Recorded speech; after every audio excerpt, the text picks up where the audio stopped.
Bonjour à tous et bienvenue dans cette formation pour la présentation de la configuration de Google Analytics et son installation sur un site WordPress. Donc première étape, vous allez vous connecter à votre compte Gmail que vous aurez créé et vous aurez votre session active. Et on va aller sur analytics.google.com/analytics et on va réaliser la création d'un compte. Donc on va aller sur nouveau compte et on va créer banque. Alors banque image. C'est pour le site banquedimage.re. On va accepter les produits Google et en dessous, on ne le voit pas dans la vidéo, on va cliquer sur le bouton suivant. Donc, nom de la propriété, on va créer avec le compte obligatoirement une propriété. On va l'appeler banque-du-6 image.re. Vous pouvez nommer votre propriété comme bon vous semble. Moi, généralement, je mets toujours le site, ça me facilite. La recherche, donc on va aller à la Réunion. Le site est à la Réunion. On va mettre des euros. Et on va cliquer sur le bouton en dessous suivant. Donc le secteur entreprise, on va mettre art et divertissement. On est une petite entreprise. Et on clique sur le bouton suivant. Objectif. Donc là, c'est de la vente en ligne, c'est un site de vente de photos, donc je mets vente, génération de prospects, de trafic. À vous de voir ce qui convient le mieux, pas de panique, ça se change sans problème. Ensuite, dans la configuration, les CGV de Google, un premier ascenseur, RGPD, j'accepte. Donc je tente d'aller le plus vite possible, ça sert à rien de vous expliquer absolument toutes les options.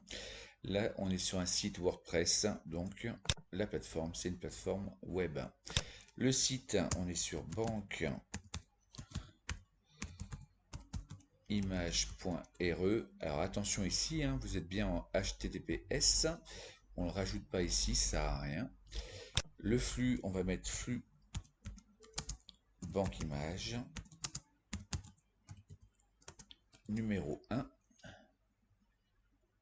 et on va créer et continuer.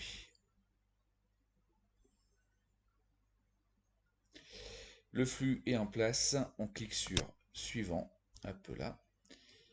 Donc ici on a un idée de mesure, on va le prendre, je l'ai collé et on va aller sur WordPress. Donc là nous sommes dans les extensions de WordPress, on va cliquer sur ajouter une extension. Dans la recherche, on va ajouter Flying. Tu vas trop vite. Flying Analytics, si j'y arrive.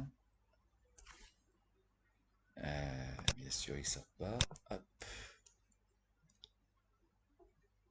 Donc l'avantage de Flying Analytics, c'est que globalement, ce plugin permet d'intégrer Google Analytics très rapidement avec WordPress et il est plutôt bon pour éviter d'avoir des latences causées par le script de Google. Donc ici, Flying est en place. On va aller dans Extension et on va le configurer. Donc ici, on a la liste des extensions. Je retrouve mon Flying Analytics. Donc j'ai installé et activé et on va aller cliquer sur les settings. Là, on retrouve l'idée pour le tracking Google Analytics. Je recopie l'idée que j'ai copiée ici. Je vais choisir le JS et c'est tout. On va sauvegarder le changement. Donc c'est bien sauvegardé. Ici dans Google Analytics,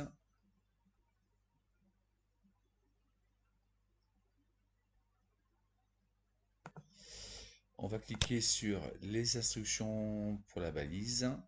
Donc là, il repère que j'ai un WooCommerce en production.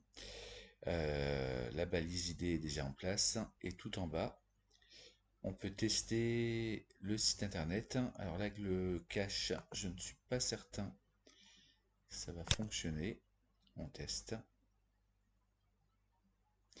Donc là, il recherche la balise sur banqued'images.re. C'est validé. La balise a été trouvée. Donc maintenant, j'ai mon compte analytique qui est en place et son installation est validée sur le site internet. Voilà pour la formation pour l'intégration de Google Analytics. Comme vous pouvez le voir, il n'y a pas de problème technique particulier à trouver. Donc je vous souhaite une bonne compréhension de cette vidéo et je vous donne rendez-vous pour la suite des différents tutos sur le référencement WordPress.